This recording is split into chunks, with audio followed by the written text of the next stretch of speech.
falar hoje sobre eventos chatos.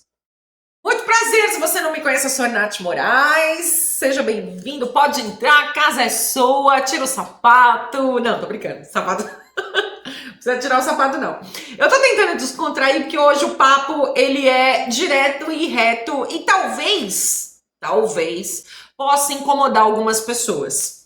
Mas como o meu intuito aqui é evitar que você esteja presente e que você seja o responsável por um evento chato, presta atenção nos próximos tópicos que eu vou trazer, porque a minha reflexão hoje é para você que quer que o seu evento de casamento não desconecte as pessoas.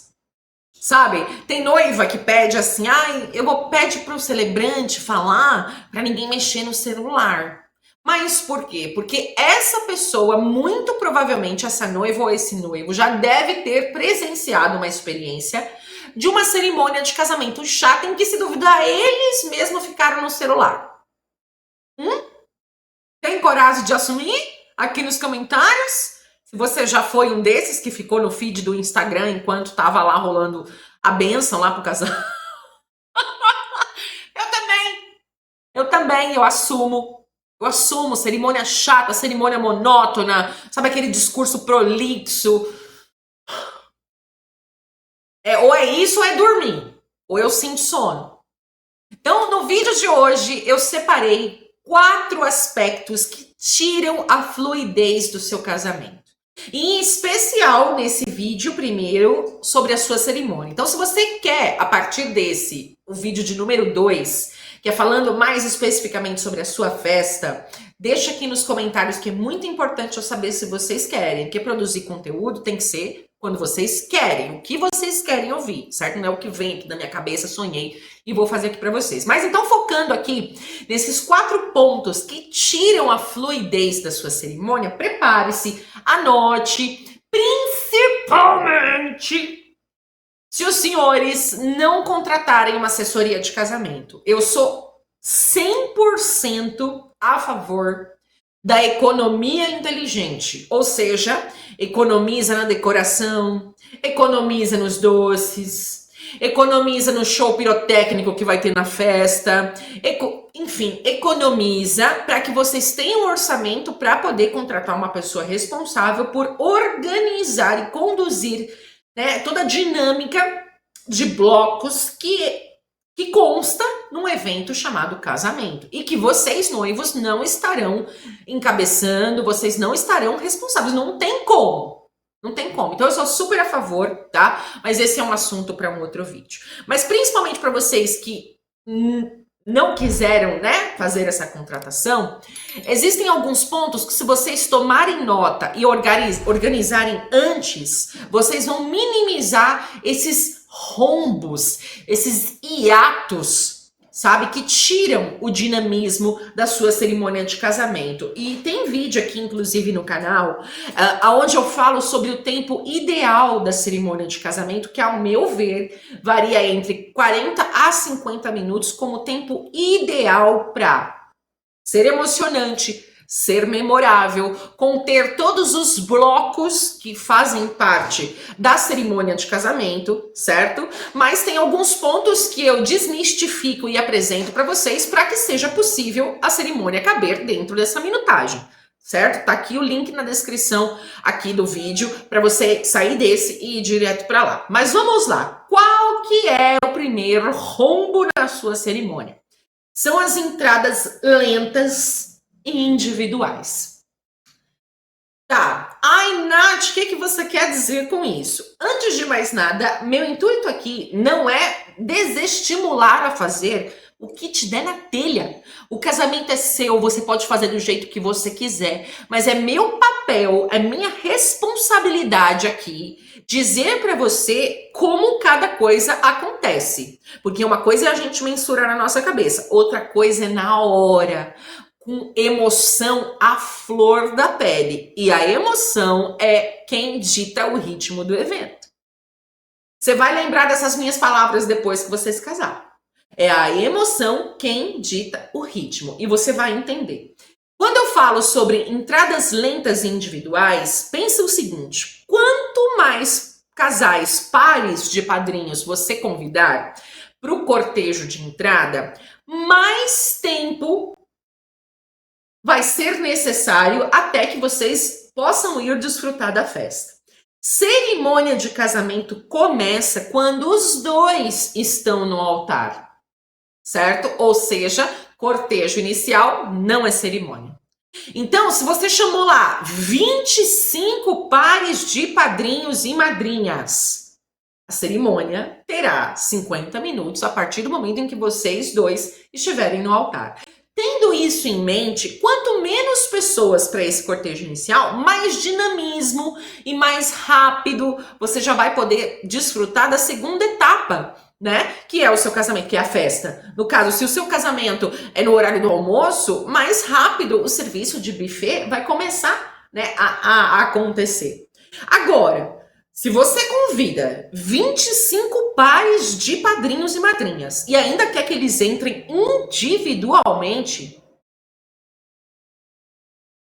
aí você pode imaginar que se em par um cortejo pode variar de 8 a 10 minutos, ele vai variar de 16 a 20. E detalhe, repete esse tempo para o momento dos cumprimentos. Certo? Porque é ainda mais demorado, que aí eles vão se levantar, abraçar um, abraçar outro, fala uma palavra bonita no ouvido, se emociona, abraça forte, para, tira foto para depois sair. Eu fico cansada só de falar. Ó, vocês me desculpem, vocês que gostam de chamar a família inteira para ser padrinho, tá? Não me leva a mal, não. Eu tô falando com muito amor para vocês, tá? Eu tô falando pro bem de vocês, pro bem do seu casamento, tá bom? Não pega pro coração, não. Mas pensa nisso. Se as entradas forem regadas de emoção e mesmo que tenha um ensaio antes, é difícil monitorar. Porque tem padrinho, tem madrinha, e isso eu tô falando só dos padrinhos, porque aí você quer chamar 15 demoselles, 5 floristas, uma entrada especial, é só você ir contabilizando, certo? E aí, vamos lá. A emoção dessas pessoas que foram eleitas por vocês com tamanha responsabilidade, elas vão estar emocionadas. E na hora do nervosismo, muitas vezes a gente não controla as nossas reações. Então tem padrinho que vem a passo de lebre, eu tenho que ficar lá no altar assim, calma, para, porque senão o meu colega fotógrafo não vai conseguir registrar a entrada deste padrinho. Tem madrinha que vem no ritmo da tartaruga. Sabe aquele passinho? Anda um, aí junta. Anda o outro, aí junta. Anda o outro, aí junta. Sabe? Esse passinho assim que a gente imagina que é assim, mas não é? Você anda normal, né? Você anda num ritmo normal pro altar. Ela pode vir no passo da tartaruga e aí tem que falar, vem, lá de trás, lá do altar, eu tenho que chamar. Por quê? Porque já tá vindo outro.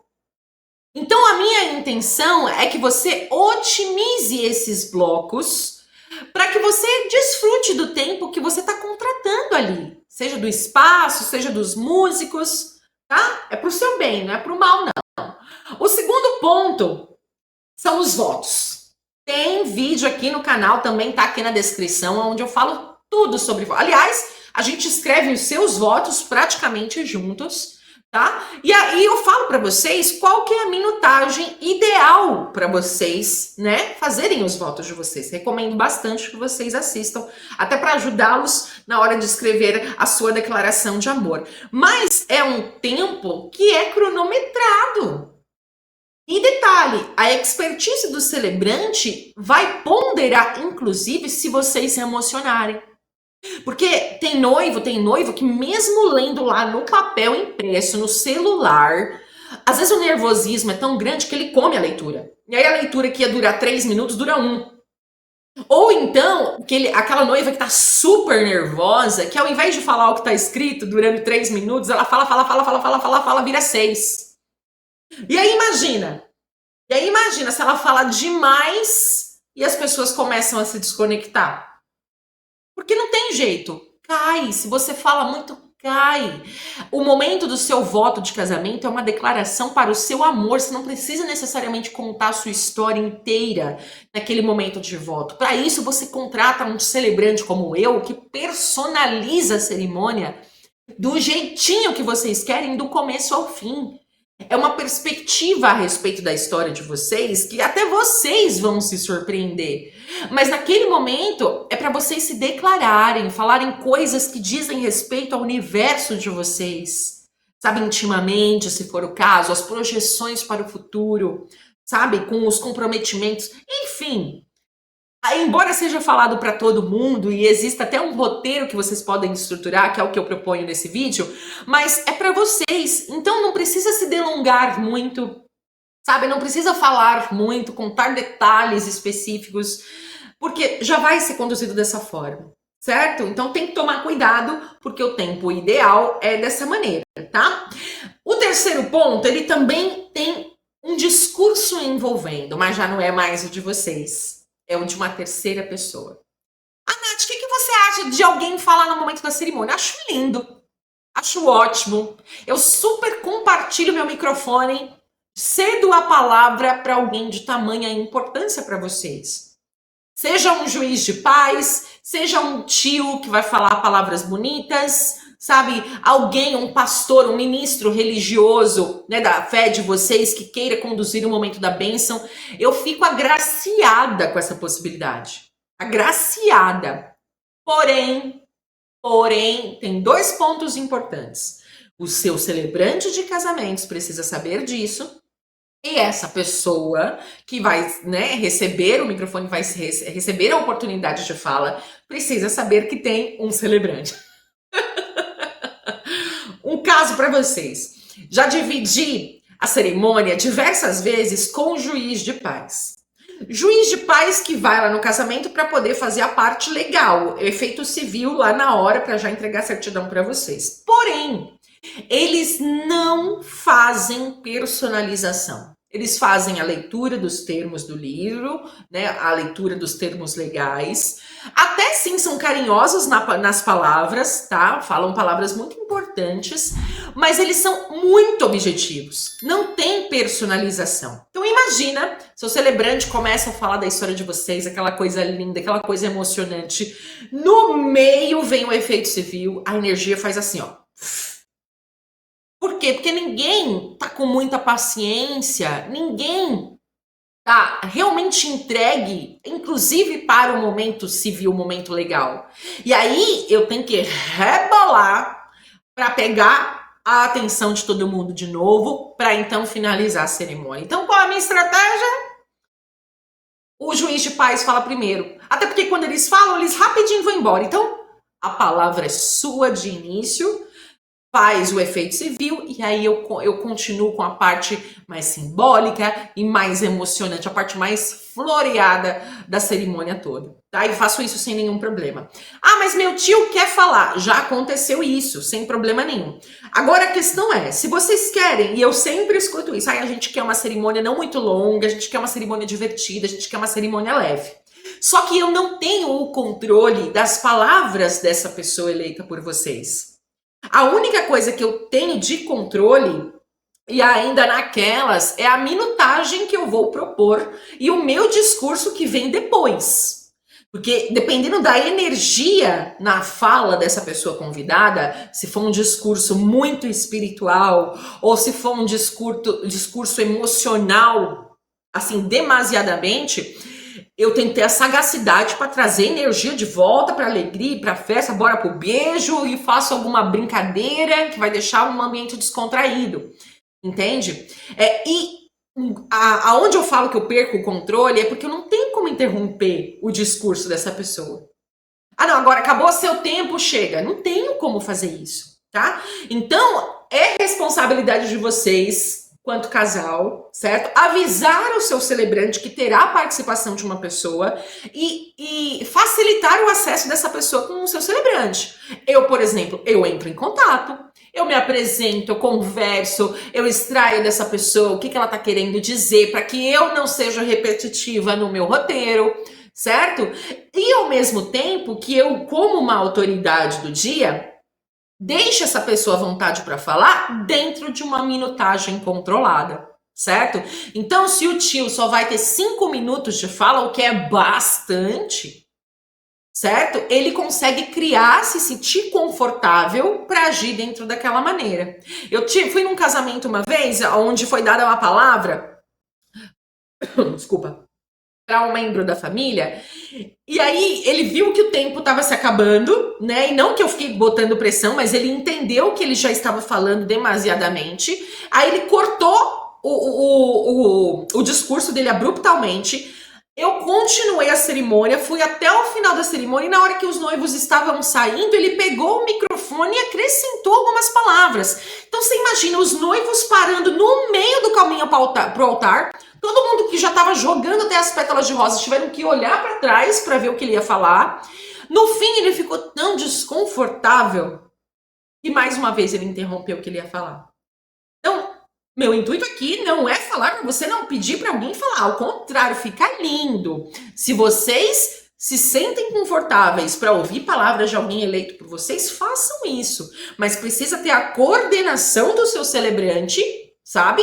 E essa pessoa sabendo que ela tem uma minutagem, tá? Então você pode até jogar a culpa em mim. Joga a culpa na celebrante, não, porque a celebrante disse que você só vai ter 5 minutos para poder falar. Pode falar, não tem problema não. Depois eu converso com essa pessoa. Tá bom? Agora que são elas. Eu tava muito ansiosa para vir gravar esse vídeo para vocês, porque esse hiato aqui, esse probleminha aconteceu recentemente. E eu falei, não, cara, não, eu tenho que conversar com os meus noivos e com as minhas noivas e com os meus seguilovers, porque isso acontece e não é uma vez, não. É várias vezes que eu já vi acontecer, que é o hiato das músicas.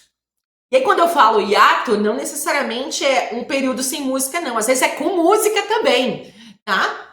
Vou contar uma experiência para vocês recente. Eu fui num casamento, celebrei lá o casamento, e os noivos, eles eram assim, papum, extremamente práticos e objetivos. Nós não teremos cortejo, nós não teremos cortejo de aliança, nós não teremos isso, nós não teremos aquilo. Nossa, gente, não, mas que é isso? Show de bola. Mas eles teriam músicos para o momento da cerimônia, e no momento da festa seria o DJ, certo? E pelo visto, foram músicos caros, porque a boa pinta dos profissionais, eu vou te falar, impecável, tá? Mas o que aconteceu? Por não ter cortejo, e acho que eles pediram algumas músicas, os músicos não deixavam o próximo bloco acontecer porque eles ficavam tocando a música até o final. Então pensa, entrou o primeiro noivo, e aí a música foi até o final, com ele já lá no altar. Essa música poderia ter encerrado brevemente, certo? A partir do momento que ele já estava lá, para começar imediatamente a outra, para que o outro noivo viesse, certo? Nós tivemos não a entrada das alianças, mas nós tivemos a entrada do quartzo rosa, que eu levei. E aí aconteceu a mesma situação. A música se deu todinha até o final, o quartzo rosa já estava lá quase há um ano lá no altar, mas eles tocaram a música até o final. Eu entendo que vocês investem uma grana para ter músicos com instrumentos bonitos, né? Com uma melodia que soe familiar ao momento de casamento, que é um momento assim fenomenal, elementar. Porém, é muito importante que vocês digam aos músicos a agilidade que vocês querem na cerimônia. Tem situações que acontecem, por exemplo, quando é DJ. O DJ que vocês contratam, vocês precisam saber se ele sabe fazer medley. Aí calma, que se eu estiver falando besteira, você me corrija aqui nos comentários se é esse nome mesmo. Eu tava até comentando com o Mozão na semana passada, já pensando em fazer esse vídeo, se é medley mesmo. O que é medley? É quando ele pega uma música e aí rola toda uma mixagem lá que já sai numa outra música, você nem percebe que mudou. Porque foi tão suave, a melodia ela fez parte o tempo inteiro que você nem percebeu que era outra música. E não assim, acabou o cortejo dos padrinhos, pá, desliga o som. Aí daqui a um tempo, acerta a outra música, liga a outra música. Aí vem. Aí pá, desliga o som. Isso é tão ruim. Isso é... Eu não vou dizer que é feio, mas isso faz a energia cair. Isso não deixa o momento da sua cerimônia fluido. Porque a função da música, a função dos músicos é dar brilho àquelas palavras que estão sendo ditas pelo celebrante. Por quê? Porque contextualiza a história de vocês. Contextualiza a essência de vocês, um momento sagrado, né, no momento da bênção. Então a trilha sonora, ela dá maior peso emocional. Quem é que não se emociona com um cortejo nupcial, com uma marcha nupcial, gente? Eu pode passar, já são anos celebrando o casamento e todas as vezes eu sinto meu corpo todinho arrepiar com a marcha nupcial. É um momento de emoção, assim, coletiva, antecedendo a chegada de vocês. Então é muito importante que vocês conversem com os músicos de vocês, depois de vocês estarem anotando o que eu tô falando, para que eles não deixem um hiato, certo? De zero música, e nem que eles abusem da música ou que façam questão de tocá-la até o final, uma vez que já dá para seguir para o próximo ato, para o próximo bloco da cerimônia. Eu adoro quando eu lido com músicos experientes, porque eu lá no altar eu tenho uma visão panorâmica de todo o espaço, então eu consigo fazer contato visual com os fornecedores muito rápido. E aí quando são os músicos, quando eu entendo que já é o momento de eu falar, eu basta um olhar e eles fazem tipo um acorde lá e encerra a música, ou eles diminuem o volume e mudam as notas para que aquela trilha, para que aquela música passe a ser pano de fundo das minhas palavras, mas de um modo sutil, de um modo suave. Quem está captando o áudio, como eu capto o áudio às vezes, não estoura a música com a minha fala, entende? Então é muito importante você tomar nota desses detalhes que podem acontecer na sua cerimônia, que você provavelmente não vai estar prestando atenção, mas que influenciam diretamente na fluidez da sua cerimônia, para que dentro desses 50 minutos que eu proponho, por exemplo, todos os seus convidados, vocês estejam conectados. Sabe? Eu, de lá do altar, eu sei exatamente quem tá lá na panelinha cochichando, eu vejo perfeitamente quem tá mexendo no feed do celular com a cara de tédio no rosto. Então, essa é a minha missão quanto profissional. Tanto é que é um problema pra mim, tá? Vou revelar aqui um particular pra você, que eu sofro depois pra ter um material meu pra divulgar, pra portfólio, qualquer coisa. Porque os convidados das cerimônias que eu realizo, os fornecedores também, tá? Eu sempre recebo feedback dos fornecedores que estão trabalhando lá no dia. Nossa, eu me emocionei. Eu vejo realmente as meninas que ficam, né, disponíveis para poder servir os comes e bebes do buffet, elas ficam no cantinho chorando. Por quê? Porque existem estratégias para manter a atenção de todos focados na cerimônia. Eu tenho esses recursos, mas uma vez que em contrapartida, de modo paralelo, essa fluidez com esses pontos que eu trouxe para vocês, elas aconteçam, nossa, aí é sucesso. Aí que eu fico sem portfólio mesmo. Aí que eu fico sem ter o que mostrar. Ainda bem que eu tenho as minhas estratégias, eu gravo algumas coisas para poder mostrar para vocês. Inclusive, se vocês quiserem ver eu atuando na prática, conduzindo cerimônias que são autorais, que são 100% exclusivas, da abertura até o momento do beijo, é do jeitinho que vocês querem, claro, com a minha pegada, com o meu jeito de celebrar, que é com leveza, é com uma piada quando cabe, é com descontração, porque essa sou eu e eu acabo levando um pouco da minha personalidade para minha forma de conduzir esse momento especial. Inclusive, se você quiser para sua cerimônia, o link tá aqui na descrição desse vídeo, tá? Vem falar comigo, vem me contar a sua história de amor, vai ser um prazer para mim, tá? Bom, eu espero ter te ajudado com esse conteúdo para abrir a sua mente assim. Putz, vou prestar atenção nisso que a Nath tá falando, vou anotar aqui. Vai conversar com a sua assessora também, caso você tenha contratado a sua assessora. Tenho certeza que ela vai ficar muito atenta a esses detalhes e vai ajudar vocês para que tudo flua naturalmente e que seja muito bonita a sua cerimônia de casamento, viu? Não vá embora, claro, sem se inscrever neste canal. Afinal de contas, se você gostou, poxa, é a nossa moeda de troca. Se inscreve no canal, ativa as notificações, assim o YouTube vai te mandar os próximos vídeos, que inclusive vocês deixaram aqui nos comentários, que vocês querem saber, qual é a dúvida de vocês. Eu não estou nas redes sociais, então a minha única forma de me conectar com você é você deixando aqui seu comentário, tá bom? E eu vou interagir com todos, tá? Um beijo e até o próximo vídeo. Nossa, quase engasguei aqui.